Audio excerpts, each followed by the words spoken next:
The What a Stranger Told Me podcast. Check 1, 2, 1, 2. Stranger things have happened. Microphone. Confidence. Don't talk to strangers. All right, Let's do this. Hey mate, how are you? Yeah, I'm good. What's your name? I'm John. John, I'm Chris. You're down here, what, relaxing this summer? No, my wife and I live in Adelaide. We just rent a place here in Glenelg, and it's my dad's birthday. So we're going to meet him in a minute. My mum and him. The wife's at work. She's a nurse at Flinders.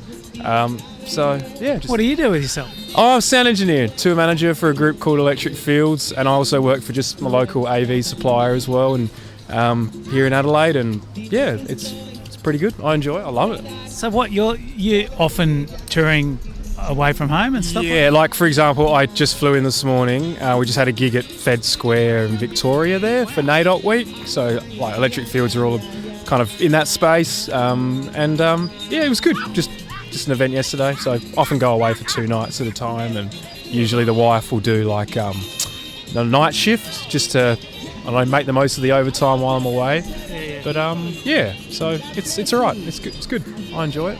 When you're doing sound, when do you know when you're doing a good job? Oh, look, I think there's definitely a response in the audience. You can tell when something's happening. That's good.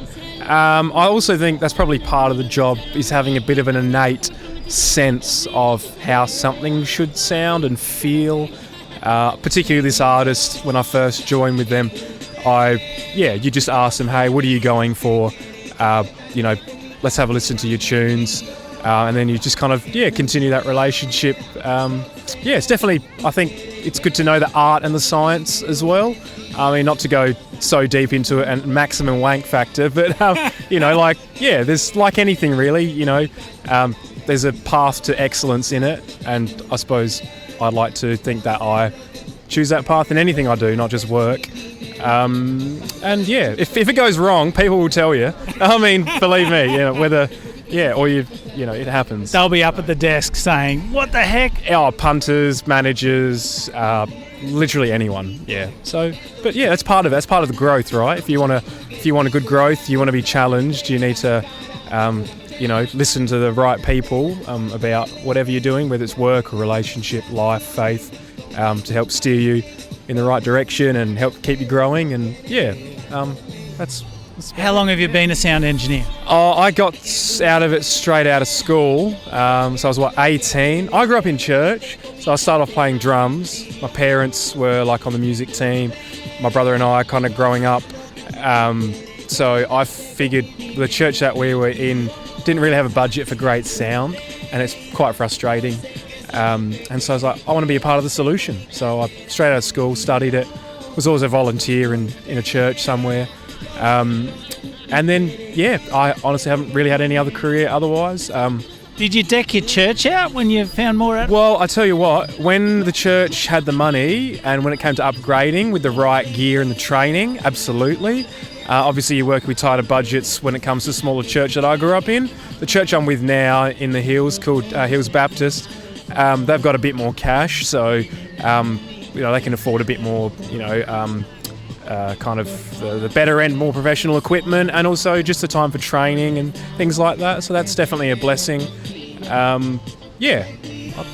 It's good to be able to put in back into the church. I think put back into the community. The things that you learn. How long have you been doing it again, sorry? Pretty much since I was a teenager as a volunteer, and then straight out of school after 18 I went and did the course. And how old are you now? I'm 32. I'm 33 in 2 weeks. I'll say this, one thing I've probably seen a little bit not lately is I don't look my age, I look inexperienced. And to be very honest, I probably sound it as well. And I know when that hasn't worked to my advantage. There's a lot of good techs out there, and I feel like some of them can kind of just take a quick look at you and they'll just kind of be like yay or nay. Is it a pretty heated environment? Like, is there... Depends what path you choose. You can sit back, relax, and just do the events here and there as a tech and bump in and bump out, and I still do them, but I wanted to get into touring. I want to be the guy doing the sound and a bit more responsibility in the way of management and looking after the artist. And even for a local supplier that I work for, I'd like to think that I kind of am good at leading small teams as well, I think what I was getting at is when you are on tour, say you're doing a festival or something like that, is it a pretty, is there a lot of hierarchy, you got to know your place sort of thing? Yes. No, I think the heat is on. My experience has been smaller festivals, not so much, but some of the bigger ones in like the eastern states. I think going back to being kind of a younger face, I've had a role that's kind of been, maybe for want of a better word, like in charge of the PA. I'm just there I switch it on and switch it off at the end of the night. And a lot of these touring guys have been doing it longer than I've been alive. And then sometimes they'll get too loud and I'll have to be like, hey, excuse me, sir or ma'am, hey, do you mind turning it down? I feel so small because they've been doing it longer than I've been alive. Tell me what the reaction is sometimes. Oh, look, 9 times out of 10 it'd be okay, but every now and again it'd just be like, piss off, mate, you're just a kid, don't tell me what I'm doing. There's my parents, there they are, mum and dad. You got to head off in a sec? Oh, in a minute, but tell me, working with a band and communicating with a band, how important it is and what's the most important thing there? Yeah, I think my experience, and again, I can't say I've worked heaps and heaps and heaps in depth with some artists, but with Electric Fields, it was definitely the conversation of, hey, what can I add to your team? Yes, I can do the sound. How do you want it to sound? What can I do that makes your life easier? What about egos? You see them much? I've got an ego, definitely, and I think being in Adelaide, a bit of a smaller market for this kind of thing, in my little mind, I think you got to fight and work a bit harder to be noticed a bit more, especially when you get to the eastern states.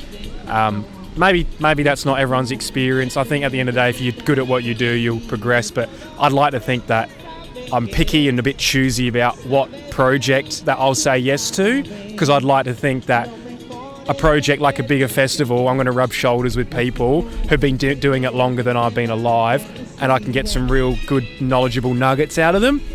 And an example is a touring guy from the States came to a festival. He was a headliner, and we just caught up for an afternoon in Nashville recently. And so that was great. My wife's American. We go over there often to visit family, but I'll take side missions while I'm over there. Yeah. So I'll catch up with people and just say, hey, is it okay? Do you even remember me? And for example, this guy, Chase Rice's production manager and sound engineer, we spent the afternoon together, and I just really appreciated that quality time, just to kind of, just hang out. And my green card's almost finished being complete, so we want to move over there, and I need to be smart about where I set up and kind of getting into work. So that's an example of, about, I think, maybe not ego per se, but I'm not going to say yes to absolutely every single phone call or email, because I'm going to be a bit choosy about the ones that I think are a stepping stone for where I want to be, or the skills that I want to grow in. And I think that's probably a common thing, is my wife and I, we're keen about growth, whether that's in faith, whether that's in financial or in our relationship. We haven't got kids yet. I know things later on in life will definitely plateau. Oh, nothing changes. And Mate, okay, what about deafness? You meet many deaf? Yeah. So my own hearing, I'd say, when I was younger, not to say I can't hear things, but I've noticed, between the left and the right ear. And, you read stories and articles online of people that have mixed epic albums, and then they'll come out 10 years later and say, oh, by the way, I was deaf in one ear. I was like, oh, if they can do it. But again, you got people around you to help support. I think it's just being aware of protecting your ear on the road, not just at a festival, even on an aeroplane, even going out overnight and going into bars and clubs, just protecting your ears. I wear earpods all the time. Yeah. There's this music you can hear in the background here. I haven't got my earpods on now, but if I'm going out to an environment that's noisy and I'm just having breakfast or something, I'll just stick them in and have nothing playing. I go get regular hearing checks just to keep on top of it. And of course, the equipment that I buy for in-ear monitoring, I'm buying, quality quality equipment that helps protect my ears as well. I like this. Yeah. I like hearing this. As a health thing, but also equipment that helps me do a better job as well. I hope that makes sense. Mate, lovely to meet you. Fantastic chat. You don't seem young to me. You look young, but you've got a mature head on your shoulders. A bit of facial hair goes a long way. I've got to keep it. I haven't shaved for so long because I look like a baby, I tell you. Yeah. But hey, great. Thanks for chatting. Nice to meet you.